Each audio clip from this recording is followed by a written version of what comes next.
Au-dessus des puissances, au-dessus des rois, au-dessus de la nature et de la création,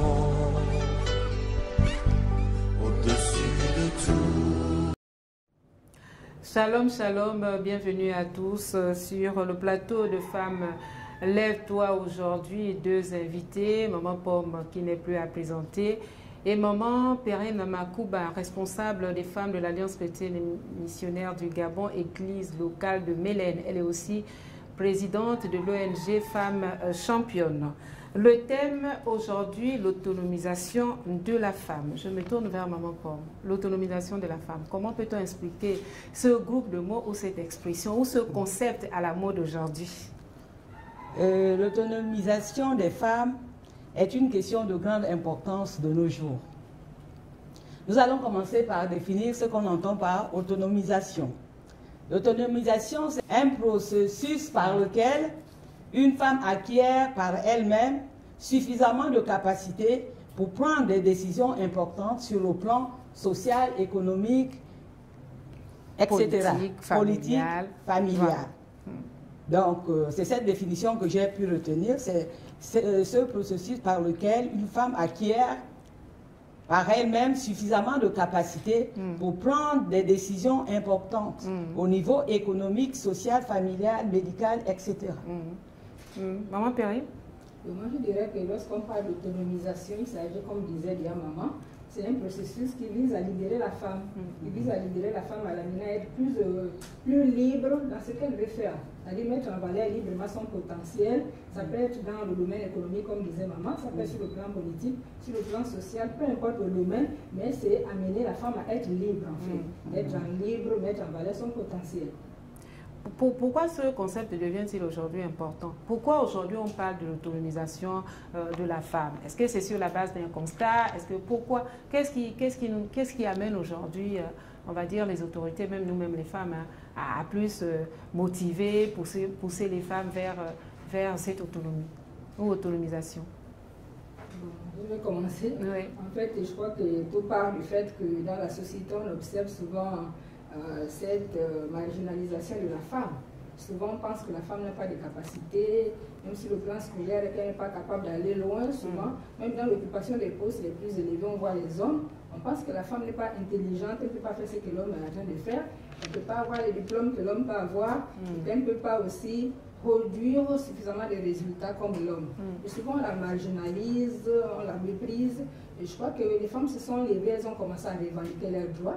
Lorsqu'on parle par exemple aujourd'hui de l'émancipation de la femme s'est rendue compte qu'elle avait autant de capacités que l'homme et qu'elle pouvait faire ce que l'homme fait et qu'elle pouvait occuper certaines positions dans la société et puis produire aussi les mêmes résultats que les hommes. Elles ont commencé à combattre pour demander à ce qu'on prenne en compte leur travail, qu'on les voit qu'ils existent. Et aujourd'hui, on parle de l'égalité des sexes, l'approche du genre, des conventions sur le plan international qui sont aujourd'hui en train de valoriser la femme, valoriser son travail, comprendre qu'elle a des capacités. Je crois que tout part de là, on s'est rendu compte que la femme était marginalisée, la femme était mise de côté. Or, aujourd'hui, on ne peut pas parler de développement durable si la femme est mise de côté dans ce que nous sommes en train de faire. La femme a été mise de côté ou bien c'est elle-même qui s'est mise de côté? Maman Pomme. Non, je pense que la femme a été mise de côté. Parce qu'à travers le monde, les femmes souffrent de discrimination. Ce n'est pas que ce soit elles-mêmes qui veulent occuper ce rang-là, mais puisque c'est les hommes qui sont des autorités. C'est des hommes, quand vous regardez au niveau des institutions, vous allez voir que la majorité, ce sont des hommes. Et ce sont ces hommes qui prennent des décisions. Vous comprenez que même si on parle de démocratie, quand il y a un vote, s'il y a plus d'hommes, et c'est la loi des hommes qui passe. Donc nous avons remarqué que le monde entier il y avait cette discrimination des femmes. Par exemple, dans le manque d'accès à l'éducation, nous savons que dans certains pays, les femmes ne vont pas à l'école au même titre que les hommes. Bon. Elles sont préparées à aller en mariage. Elles sont préparées à aller en mariage, donc l'école c'est pour les hommes, c'est pas pour les femmes. Sous la tutelle nous allons également relever la discrimination au niveau du marché du travail. par exemple, à diplôme égal, vous allez relever que le salaire ne suit pas. Le salaire des hommes est toujours plus élevé. Donc, c'est suite, comme disait maman, à toutes ces discriminations qu'à un moment donné, les ONG, les femmes elles-mêmes, elles se disent que non, nous sommes tous des créatures de Dieu, nous sommes des hommes. C'est pas normal que, par exemple, à un diplôme égal, qu'il n'y ait pas salaire égal. Par exemple, au niveau de l'éducation, qui est par exemple un manque d'accès à l'éducation. C'est pas normal. Un enfant, que ce soit femme ou homme, doivent aller à l'école. C'est pour cela que dans certaines institutions, vous voyez, lorsqu'on dit par exemple à 6 ans, les enfants doivent être scolarisés, que l'enfant soit un garçon, que l'enfant soit une femme, ils doivent aller à l'école. Donc, en fait, c'est une revendication quand on parle d'autonomisation. C'est la femme qui revendique son autonomisation ou bien c'est la société qui donne cette liberté à la femme. On peut dire que déjà, la femme elle-même se rend compte à cause de l'éducation. Comme disait maman, la femme, lorsqu'elle accède à la formation, à l'instruction comme l'homme, elle va se rendre compte à un moment qu'elle est vraiment marginalisée, elle n'est pas considérée au même titre que l'homme. Comme elle disait, à diplôme égal, il ne peut pas avoir salaire égal. On se rend compte que les hommes sont souvent privilégiés. Elle-même, elle prend déjà conscience du fait qu'elle est mise de côté, elle n'a pas les mêmes avantages que l'homme à cause de son instruction. Elle atteint un certain niveau d'instruction, elle prend conscience de la chose. Parce qu'on peut aussi le dire dans le sens qu'aujourd'hui, celles qui ne sont peut-être pas allées à l'école ou bien très loin à l'école ne prennent pas conscience de cela. Elles ne comprennent pas ce qui se passe. Et donc, pour elles ne comprennent même pas en fait le but de la lutte des femmes.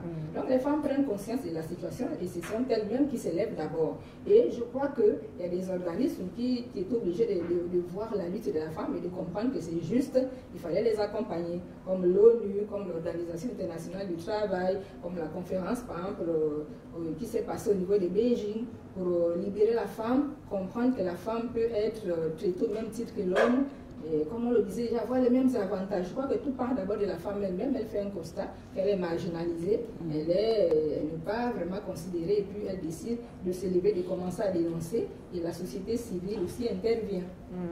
Non, ma pomme. Oui, effectivement, c'est ce que vient de dire la maman. Je suis de son avis. Vous partagez son avis. Je partage son avis, et puis bon, on doit aussi relever ici que la femme est au cœur du développement de la famille. Donc, l'autonomisation, quand on parle d'autonomisation, c'est qu'il y a des choses que la femme, des droits que la femme n'avait pas, qu'elle revendique maintenant dans l'autonomisation. C'est privation et qui tend vers la liberté. La liberté. Donc, il y a des choses... Elle était d'abord privée de quelque chose, et maintenant, elle revendique parce qu'elle veut aller vers le point B. Et elle a compris qu'elle est au centre du développement de la société. Donc, lorsque tu es au centre du développement tu dois avoir la liberté de décision. Parce que quelqu'un qui est au centre de la vie de la société, au cœur de la vie de la société, ne doit pas être limité. Donc, c'est cette liberté-là qu'elle revendique, qu'elle doit être libre, parce qu'elle a les mêmes droits, l'égalité de sexe, comme disait maman, elle a les mêmes droits que l'homme. Elle a les mêmes droits que l'homme. Mais la femme, quand on parle d'autonomisation aussi, tout à l'heure, maman a parlé d'émancipation. On a souvent peur aussi de ces femmes qui sont autonomes, qui comprennent un peu, qui apprennent, qui sont éduquées, qui ont un niveau social, un niveau de position élevé. Ben, c'est peut-être cette peur-là qui fait en sorte que les autorités aussi ne puissent pas accorder plus d'espace à la femme. Est-ce que ce n'est pas un obstacle? Est-ce que le fait d'être éduquée, on va dire, belle et pleine, en parenthèse, dit pleine surtout, est-ce que ce n'est pas une position qui fait peur? Dans le cas de l'approche genre, est-ce que ce n'est pas une position qui fait peur? Non, pas du tout. Au contraire, l'autonomisation de la femme est un facteur indispensable pour un facteur de paix. Indispensable pour la paix et le progrès dans la société. Parce qu'elle est prise en compte. Voilà. Lorsqu'elle est prise en compte, elle, compte tenu du potentiel qu'elle a, compte tenu de l'instinct maternel qu'elle a, compte tenu du fait qu'elle soit au cœur du développement de la société. C'est un plus. C'est un plus. Il y a plus à gagner avec Il y a la plus femme. à gagner avec la femme. Au centre de la décision qu'à l'extérieur. Voilà. Si vous permettez, Oui, je vais compléter, oui. simplement dire comme maman le dit que la femme est incontournable.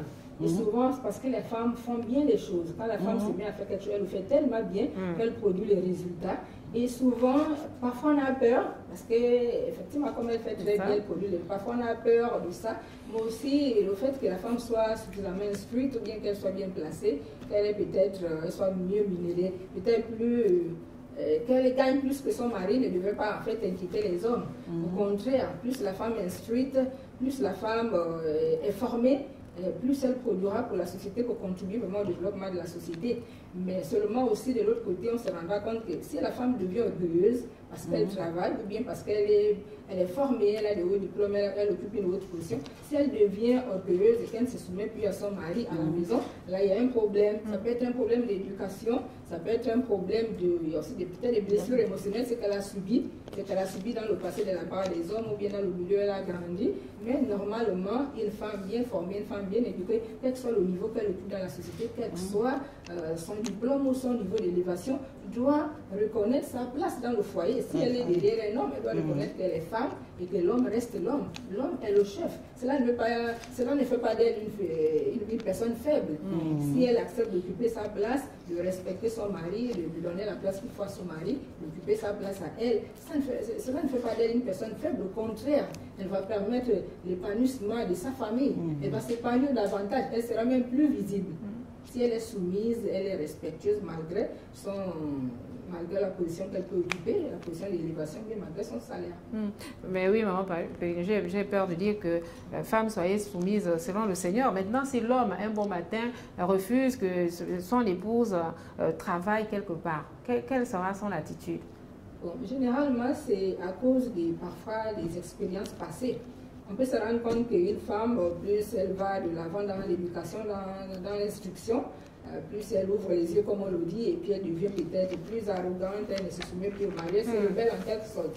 Et si l'homme remarque ça, l'homme peut mettre des frais, l'homme peut mettre un frais à cela. Mais si l'homme a affaire à une personne douce, calme, soumise à son mari, comme on le dit, soumission ne veut pas dire amabolisme, ou bien, comme on pense souvent que lorsqu'on parle de soumission, on voit peut-être que la personne, on voit la faiblesse. Non, la soumission, au contraire, c'est une victoire, c'est une force. Lorsqu'une femme comprend la position qu'elle doit occuper dans la maison, elle comprend la place de l'homme, elle comprend sa place, elle se soumet.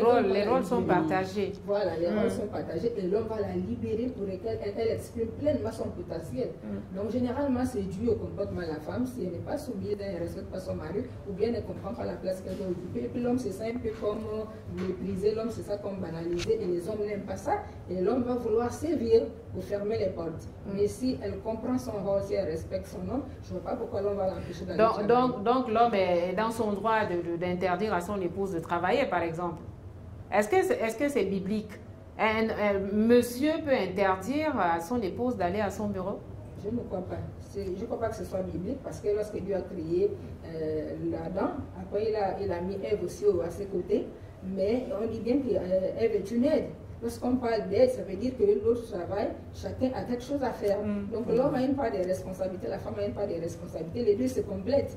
Donc un homme qui comprend normalement le bien fondé de la création de la femme, qui comprend l'importance de la femme aux côtés de l'homme, doit comprendre que la femme est complémentaire.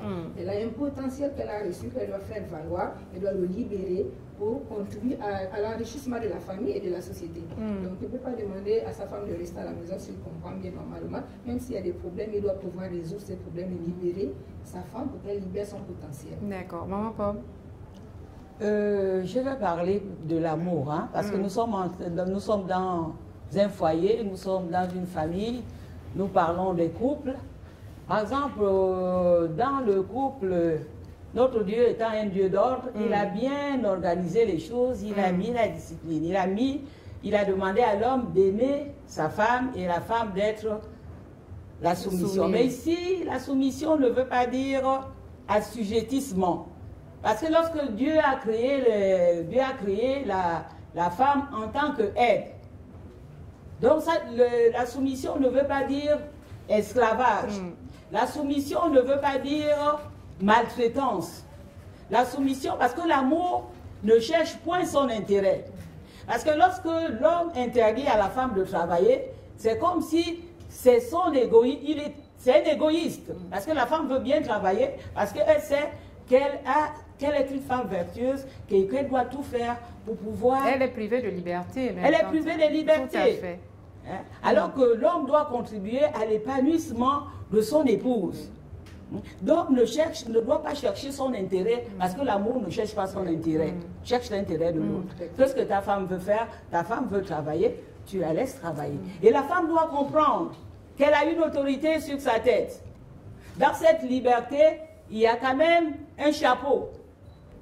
Et elle doit suivre les voies. Les voies qui sont édictées par rapport à ça. Donc nous avons intérêt à enseigner les femmes. Ce n'est pas parce que tu travailles, comme disait maman, ce n'est pas parce que tu as un salaire plus élevé que l'homme perd son autorité sur toi, non. Il faut respecter ton mari. La femme revendique plus de liberté, plus d'émancipation, plus... Bon, maintenant, quand elle a tout ça, comment elle peut concilier? Comment elle peut être une femme active avec des responsabilités, des engagements et être une mère de famille exemplaire? Comment concilier vraiment travail, foyer, mère de famille? Comment est-ce possible? Pour commencer, je vais dire que tout est une question d'organisation. Parce que normalement, lorsqu'on prend conscience qu'on est dans plusieurs sphères à la fois, on a le travail, on a la maison, parfois pour nous qui sommes chrétiens, nous avons l'église. Nous avons l'église et pour nous qui sommes encore dans les associations, les ONG, on a des activités génératrices de revenus. C'est autant de choses qu'on mène à la fois, mais c'est une organisation. On doit s'organiser, mettre en place un emploi du temps et savoir accorder à chaque chose son temps. Et cela ne faudrait pas dire que lorsqu'on est dans plusieurs choses, que la maison doit prendre un coup, que les repas ne doivent pas être faits à temps, que l'homme ne doit pas trouver son compte. On doit tenir compte des directives de son mari, des programmes de la maison, comment est-ce que la maison fonctionne, et puis voir comment faire en sorte que tout s'agence efficacement. Ma vie au foyer, mon travail, mes activités de dehors. Donc on a besoin d'avoir un tableau de bord. Oui, une organisation. Une organisation, maman Pomme. Oui, je vais abonder dans ce sens. Lorsqu'on a vraiment ces multiples tâches, multiples occupations. Hyper occupée, hyper active, parce qu'on veut parce qu'il y a l'église, il y a le foyer, il y a les enfants, il y a le mari, il y a le travail séculier. Donc tout ça là, vraiment, pour être... les ONG, les associations, l'église, tout ça. Il faut établir un planning. Il faut demander également l'orientation, la force au Seigneur, au Saint-Esprit, de vous conduire dans tout ce que vous faites. Parce que sans le Saint-Esprit, nous ne pouvons rien faire qui puisse plaire à notre Dieu. Toujours dans la prière, être vraiment des femmes de prière. Demander la direction, la révélation, la capacité, le courage à notre Dieu. Parce que nous sommes vraiment, humainement, vraiment, nous ne pouvons pas faire bien.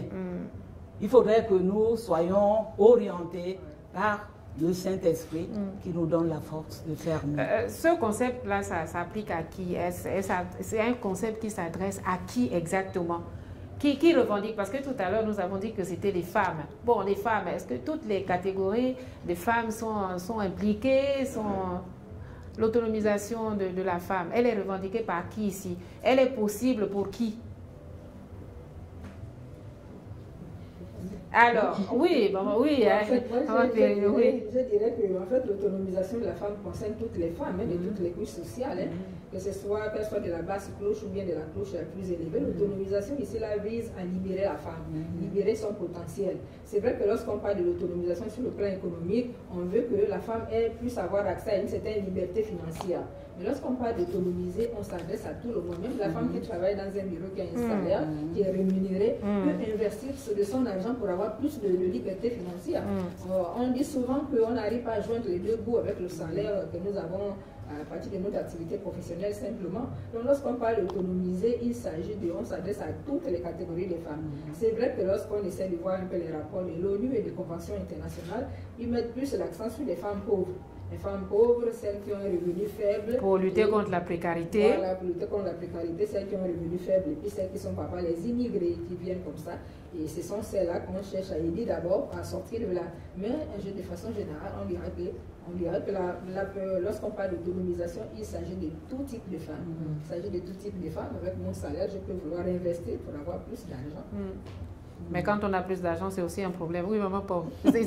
C'est quelle catégorie de femmes? Non, comme disait maman, moi je pense que l'autonomisation s'adresse à toutes les femmes. Hein.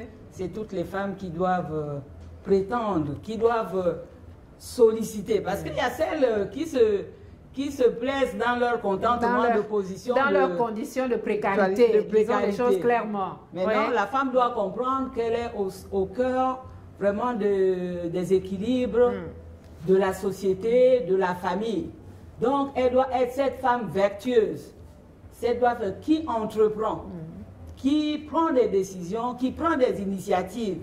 Ce n'est pas celle qui est, tu es assise là en longueur de journée, tu attends que le mari, même si le mari ne rentre pas, tu n'as pas des allumettes, tu attends. Tu n'as pas le sel, tu attends. Mais non. Tu as des enfants, nous savons qu'à bas âge, c'est la femme qui elle est prise en charge, maman pauvre. Elle est dans un foyer. Elle a été dotée, épousée. Bon, maintenant là, elle est chez le monsieur. C'est le monsieur qui attends, c'est son droit quand même. C'est son devoir. On va dire le devoir du monsieur. Toi, en tant que femme, que le Seigneur te demande d'aider.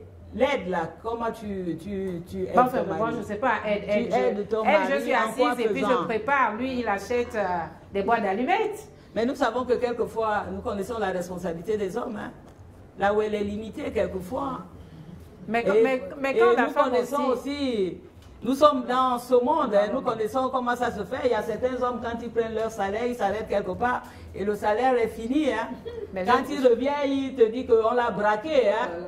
Il a été braqué. Bah là, et toi, comment tu fais? Tu retournes dans ta famille. Oui, mais ces femmes-là aussi... Donc il faut être autonome. Il ne faut pas tout attendre de l'homme. Moi, j'ai peur de dire que ces femmes-là aussi, dans leur maison, qui prennent des responsabilités, parfois, elles sont mal perçues, elles sont mal vues. Les décisions qu'elles prennent. Monsieur arrive, la bonne dame a déjà pris une bouteille de gaz pendant qu'il était absent, ou bien s'est déjà engagée à quelque chose, mais la prochaine fois, il ne fera plus rien là. Il va dire, bon, oui, elle peut se débrouiller, L'autonomisation aussi, quelque part, elle peut avoir un impact négatif dans un foyer. La femme a plus d'argent, le monsieur, il ne fait plus rien, il est assis. Bon, je voudrais quand même dire quelque chose à ce sujet, dire que ça dépend de comment déjà les deux conjoints fonctionnent dans le foyer. S'il y a vraiment entente, harmonie, vraiment une certaine complicité, je ne vois pas pourquoi l'homme va refuser que la femme prenne une bouteille de gaz ou bien que la femme intervienne. Au contraire, c'est une façon de l'épauler, de l'aider. Non, c'est surtout éviter que le monsieur prenne l'habitude de tout laisser tomber sur les épaules de la dame. Oui, mais justement, comme on le dit dans le domaine de la parole de Dieu, on dit que l'homme doit se soumettre, la femme doit se soumettre à son homme et l'homme également à son épouse. On s'éduque. Dans un couple, les partenaires s'éduquent, les deux conjoints s'éduquent. La femme dit l'homme dit à son épouse ce qu'elle doit faire, ce qu'il aime, ce qu'il ne veut pas, et la femme également dit à son mari ce qui est bon. En fait, ils mettent en place un certain nombre de principes pour que la maison fonctionne normalement. L'homme ne peut pas se désengager de ses responsabilités à cause du fait que la femme lui vient en aide. C'est l'homme le chef. Même si la femme gagne plus que l'homme, c'est l'homme le chef. C'est l'homme que Dieu a établi comme chef et les responsabilités du foyer lui incombent. Donc il ne peut pas se dérober de ses responsabilités à cause du fait que la femme gagne plus. Donc c'est une question d'entendre. La femme aussi doit être capable de ramener son mari sur le droit chemin quand il commence à s'égarer. C'est vice-versa. Et si vous permettez, je vais faire un petit témoignage de ce que nous vivons à Femmes Championnes. Lorsque nous sommes allés sur le terrain, nous nous sommes rendus compte qu'il y avait des femmes, effectivement, qui avaient les bras croisés, qui attendaient tous les maris. Mais avec les enseignants, parfois c'est aussi un manque d'enseignement. On a abordé ces femmes, on les a invitées à nos rencontres et à des ateliers de formation en entrepreneuriat. On a enseigné ces femmes, elles ont pris conscience que donc avec ce qu'elles avaient entre leurs mains, le peu qu'elles avaient, elles pouvaient faire quelque chose et que Dieu les avait équipées au moins d'une idée, d'une pensée. Et elles ont commencé après ces enseignements à se chercher quand même à voir comment elles pouvaient réaliser certaines choses. Certaines ont commencé peut-être à faire des gâteaux, d'autres des glaces. Mais aujourd'hui, il y a certaines qui ont pu ouvrir des ateliers de couture, certaines des salons de coiffure, et elles contribuent énormément au foyer. Tout ne pèse plus sur l'homme, parce qu'il faut aussi avouer que quand l'homme fait tout, c'est difficile. Aujourd'hui, les hommes prennent même les AVC, parce qu'ils portent une lourde charge, la femme ne veut rien faire pour aider l'homme. On dit que la femme est laide. Elle peut aider l'homme à porter ce fardeau, ce lourd fardeau. Et un homme bien ne va pas vouloir empêcher sa femme de pouvoir l'aider, lui apporter de l'aide. Oui, on va pas. Parce que là, Maman Makouba, vraiment, c'est un enseignement sur la bonne gestion du foyer, sur le plan financier. Sur le plan financier, comment gérer les revenus. Par exemple, si vous devez travailler, parce qu'il y a une question qui m'a été posée, parce que la personne sait que nous passons dans cette émission. Donc, elle me disait, en tant que chrétienne, est-ce que son mari comment son mari peut l'entretenir? Je lui ai dit que non, notre Dieu étant un Dieu d'ordre, il a réglementé cette gestion-là. Parce que si toi tu as un revenu, ton mari aussi a le revenu, vous les regroupez et vous faites un planning des dépenses. Bon, entretenir, si par exemple c'est la crème qu'il faut acheter ou bien changer de tissage, ou bien, c'est dans la rubrique du planning. Par exemple, quand vous regroupez, et puis, vous évaluez en fonction s'il faut donner une part à la famille de la femme, à la famille de l'homme. Tout ça, c'est fait dans un planning et d'un commun accord. J'ai dit, il n'y a pas de problème. Ton mari peut t'entretenir au travers de ce planning que vous dressez tous les deux. Parce que l'argent de la femme appartient au mari, c'est ça? Mais non, l'argent doit être regroupé ensemble. Vos revenus, vous les mettez ensemble. Vous les mettez ensemble et vous faites un planning de dépenses. Et dans ce planning de dépenses, vous passez à tout le monde. Vous le faites ensemble. C'est comme ça. Maman Perrine, oui, on perd. En fait, on perd sa liberté financière quand on est ensemble, c'est ça? La femme ou l'homme? Ben, là, on parle de la femme.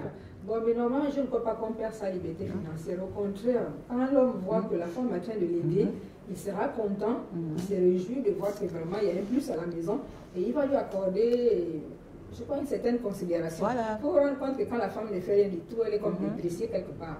Mais lorsqu'elle apporte une contribution à la maison, je crois que généralement, les hommes sont généralement contents, à moins que ce soit un homme gris, blessé déjà émotionnellement. Quelqu'un qui est blessé émotionnellement verra ça mal, mais quelqu'un de bien, quelqu'un vraiment un homme bien, sérieux, il prendra au contraire la contribution de la femme comme étant une bonne chose. Et je ne crois pas que le fait d'être derrière un homme, c'est comme de la prison pour la femme, elle n'utilise plus librement son argent ou bien son argent est pris en otage. Je ne crois pas. Oui, parce que parfois on a peur aussi de l'esprit de contrôle. Quand on arrive, oui, le salaire à la fin du mois, c'est combien? Et le mari, c'est comme si c'était je ne sais pas, c'est son droit? Mais normalement, pour nous, les couples chrétiens, je vais parler un peu de ce qui se passe dans le couple chrétien. Nous, en tant que couple chrétien, la Bible nous dit que nous devons tout mettre ensemble, comme le disait maman. La femme apporte son argent, l'homme aussi apporte pour lui, ils mettent ensemble et ils planifient les dépenses ensemble. Donc, ils établissent un budget familial. Et les rubriques sont bien déterminées. L'épargne et tout est bien déterminé, on gère ensemble. Donc, il n'y a pas de raison que des problèmes arrivent, voilà, qu'il y ait malentendu. Et généralement aussi, en dehors du compte d'ensemble, du compte de monsieur et madame, parfois, l'homme a son compte, la femme aussi peut avoir son compte pour se libérer. Quand elle va aller se faire coiffer, elle a ses activités, elle va aller au salon, elle veut peut-être rendre visite à sa maman, à ses soeurs et autres. Elle doit être libre, c'est-à-dire que ce n'est pas une prison, tout est planifié ensemble. Il n'y a pas un pourcentage déterminé, par exemple, on va dire, si la dame a un salaire plus élevé que son époux, elle est obligée de donner le même montant, de mettre le même montant en commun. Non, mais tu ne caches pas ton bulletin de paye à ton mari, il doit connaître. Mais lui aussi, il ne me cache pas son bulletin de paye. Mais non, on met tout en compte, c'est dans la transparence. C'est dans la transparence, il n'y a pas de problème. C'est une question d'accord dans le foyer, il n'y a pas un montant déterminé pour dire que le foyer A, foyer B, foyer C applique le même montant. C'est une question d'organisation. Comment le foyer A s'est organisé, le foyer B, c'est chacun qui voit ensemble comment il s'organise. Qui peut marcher. En fonction de la confiance qu'on s'est fait l'un l'autre. Si la femme a confiance à son mari, je ne vois pas pourquoi ça va causer des problèmes. Au contraire, lorsqu'on aime, on veut faire du bien. D'accord, les femmes ici sont vraiment disposées à faire du bien aux hommes. Alors là, ne vous lassez pas de faire le bien. Bravo à ces mamans sur le plateau. Quel est l'appel, maman Perrine, que vous pouvez lancer aujourd'hui à ces femmes qui hésitent encore d'être d'être indépendante ou bien vraiment de rentrer dans ce concept-là. Quel est l'appel que vous pouvez lancer? Que dire à l'endroit de ces femmes qui hésitent, qui restent accrochées aux hommes ou à leurs enfants qui sont en activité? Ce que je dirais, c'est vraiment encourager toutes les femmes. Hein. Souvent, lorsqu'on parle d'autonomiser la femme, libérer la femme pour qu'elle apporte un plus au foyer, souvent on a peur. On s'est dit, déjà on a peur on s'est dit c'est une aventure, on ne sait pas où on va, qu'est-ce qu'on fait. Parfois, c'est aussi un manque de formation, manque d'information qui font en sorte que les femmes sont dans la peur. Mais je vais simplement encourager mes soeurs à comprendre que c'est une bonne chose de pouvoir accepter qu'on vous accorde la liberté pour pouvoir mettre en valeur le potentiel que vous avez reçu. Parce que lorsqu'on voit la femme de Proverbe 31, c'est une femme vraiment pleine qui aide son mari, ses enfants. C'est même à cause d'elle que son mari est connu. Donc j'encourage mes soeurs, quelle que soit la sphère de la société qu'elle occupe, qu'elle soit vraiment au bas de l'échelle ou au plus haut, j'encourage chaque femme à pouvoir comprendre que autonomiser la femme, c'est une bonne chose. C'est-à-dire qu'on vous accorde plus de liberté pour mettre en valeur le potentiel que vous avez reçu. Dieu vous a donné des dons, vous pouvez gagner plus d'argent, contribuer au développement économique de votre pays, contribuer au développement du foyer, contribuer à l'école des enfants, soutenir votre mari, c'est une bonne chose. Donc il n'y a plus de raison qu'on soit cloîtré dans sa maison, les bras croisés, à tout attendre de l'homme. Mais nous encourageons vraiment les femmes à s'élever. Dieu nous a donné un potentiel, mettons-le en valeur. D'accord, je crois que les femmes ont compris. Maman, pour vous voulez ajouter quelque chose? Nous sommes pratiquement à la fin. Oui, je voudrais tout simplement ajouter que les femmes doivent comprendre qu'elles sont au cœur des équilibres familiaux, culturels, sanitaires et sociaux. Donc, elles doivent se lever pour l'autonomisation des femmes. Elles doivent se lever, celles qui sont encore assises dans les maisons, il est temps qu'elles se lèvent pour celles apporter, qui se cherchent encore. Celles qui se cherchent, qui n'ont pas encore compris l'importance de cette question d'autonomisation. Il est temps qu'elles se lèvent et qu'elles fassent valoir leur potentiel. Parce que Dieu met toujours quelque chose dans le cœur, dans les mains de quelqu'un. Il bénit l'œuvre de tes mains. Lève-toi et c'est le Seigneur qui fera le reste. Voilà, femme, lève-toi et c'est le Seigneur qui fera le reste. J'espère que toutes les femmes qui sont à l'écoute ont reçu ce message avec beaucoup de bonheur. C'est un bonheur partagé. Merci d'avoir été fidèle à cette émission. Nous nous retrouverons dans une semaine, certainement s'il plaît à Dieu. D'ici là, portons-nous bien. Au revoir.